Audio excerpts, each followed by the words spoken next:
आज का महाराष्ट्र में ये ऐतिहासिक दिन इसलिए है कि गुरुजी भी पहुंचे, संत भी पहुंचे, राजपीठ से भी पहुंचे, व्यासपीठ पे से भी पहुंचे, पर ऐतिहासिक दिवस इसलिए है कि जिस भूमि पर छत्रपति वीर शिवाजी ने हिंदवी स्वराज्य की स्थापना का संकल्प लिया था, आज 14 तारीख को बालाजी की प्राण प्रतिष्ठा करके हम हिंदू राष्ट्र की संकल्प यात्रा की विचारधारा की नींव को हम सब मिलकर के आज रखे हैं। और ये बात एक सज्जन हमसे पूछ रहे थे कि आपको अगर मुंबई में मंदिर बनाना ही था तो सिटी में बनाते। अंधेरी है, गोरेगांव है, बरली है, नाला सुपारा है, वहां आ जाते। तो पता है हमने क्या कहा? हमने कहा जहां हम हैं यहीं जरूरी है। अरे पहले सुन तो लो, फिर ताली पीटो। जहां हम हैं यहां सुना है 60% है।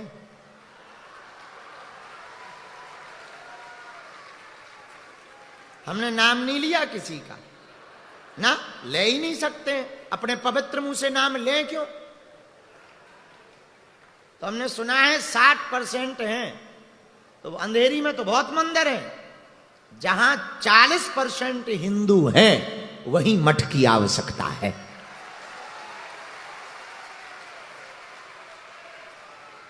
पर इसके लिए संपूर्ण श्रेय, हमने तो त्रिपाठी जी को पहली बार इतना बोलते सुना है, पर बहुत गजब बोले, धुआंधार बोले। छोटा बच्चा नहीं जैसे बोलता कि हमसे कोनो गलती हो गई हो तो हमें क्षमा कर दियो, हम छोटे आदमी हैं। जिसके पास इतने बड़े बड़े महात्मा रोटी खात पड़े हों, समझ जाओ वो कितना छोटो आदमी है।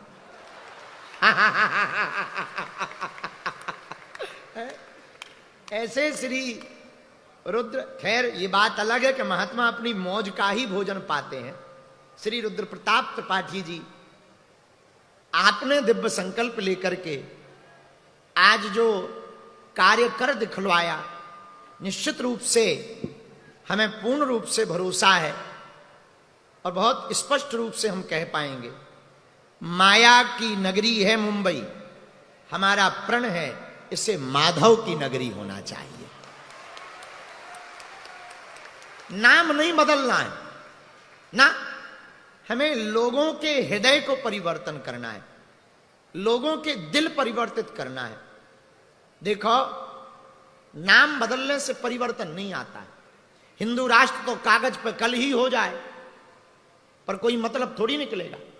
हमको हिंदुओं के दिलों में हिंदू राष्ट्र चाहिए,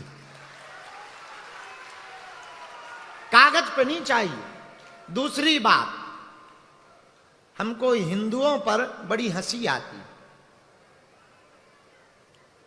बंगाल में पलायन चाय कर रहे, गुना में पत्थर खाए, पालघर में अपने संत मरवाए, उत्तर प्रदेश में रामचरितमानस जलवाई, श्रद्धा के 35 टुकड़े करवाए, राजस्थान में कन्हैया लाल दर्जी को चाकू लगवाई और मरवाया, राजस्थान में ही 9 वर्ष के बच्चे हेमराज को मरवाया, डॉक्टर बिटिया कोलकाता का रेप करके निर्दयता के साथ वध करवाया, मणिपुर 1996 से जल रहा, नूही की घटना सबको याद है, मेवात की घटना सबको याद है, मणिपुर की घटना सबको याद है, राम मंदिर का 500 साल का यह युद्ध सबको याद है, लाखों हिंदुओं का बलिदान सबको याद है, कश्मीरी पंडितों का पलायन सबको याद है, फिर भी हिंदू चुप बैठा है। ये इस हिंदुओं का दुर्भाग्य। हम जब अंदर बैठे थे तो सब लोग, राठौर साहब, नवनीत, आप सब बैठे हुए चर्चा कर रहे थे कि अब क्या होगा। तो अब हमने हाथ जोड़ के कहा कि अगर हिंदू ऐसे ही पलायन करता रहेगा तो वो दिन दूर नहीं है जब महाराष्ट्र से भी पलायन करने को मजबूर हो जाएगा। और मजेदार बात यह है कि तुम ताली पीटोगे और तुम पर जू भी नहीं रहेंगेगा। हिंदू हिंदू कहने से हिंदुत्व नहीं बचेगा, हमको हिंदुत्व की धारणाओं को वाणी में उतारना पड़ेगा। और हिंदुओं, एक बात तुम पते की समझ लो, लोग हमसे पूछते आप चाहते क्या हो? हमें तो मंदिरों में भीड़, सड़कों पर तूफान चाहिए, राम राज्य से भरा हिंदुस्तान चाहिए। बहुत से लोग आते, बाबा तुम हिंदू मुसलमान करते, ठटरी के बरे। हम हिंदू मुसलमान थोड़ी करते, हम तो खाली हिंदू हिंदू करते। और ये अपराध थोड़ी है, संविधान का लॉ है, अभिव्यक्ति की आजादी, अपनी धार्मिक स्वतंत्रता के प्रचार प्रसार की आजादी हमारे संविधान में है। तो हम अपनी संस्कृति को, अपने देश को, अपने हिंदुत्व को बचाने के लिए अगर कोई भी प्रयत्न करें तो हम सबका अधिकार है। पर दुर्भाग्य ये है कि 1996 से मणिपुर में जल रहा है, एक भी हिंदू आवाज नहीं उठा रहा। बांग्लादेश में इतने हिंदू हैं, वो कौन सा गांव, मुर्शिदाबाद,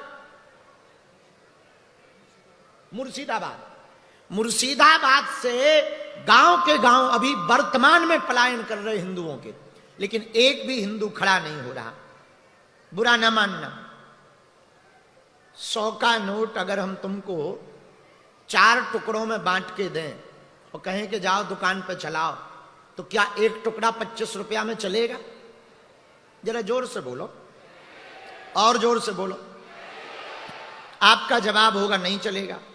नोट की तभी कीमत होगी जब चारों टुकड़े एक साथ होंगे। उसी प्रकार तुम्हारी तभी कीमत होगी जब तुम सभी जातियों से ऊपर उठ करके एक रहोगे,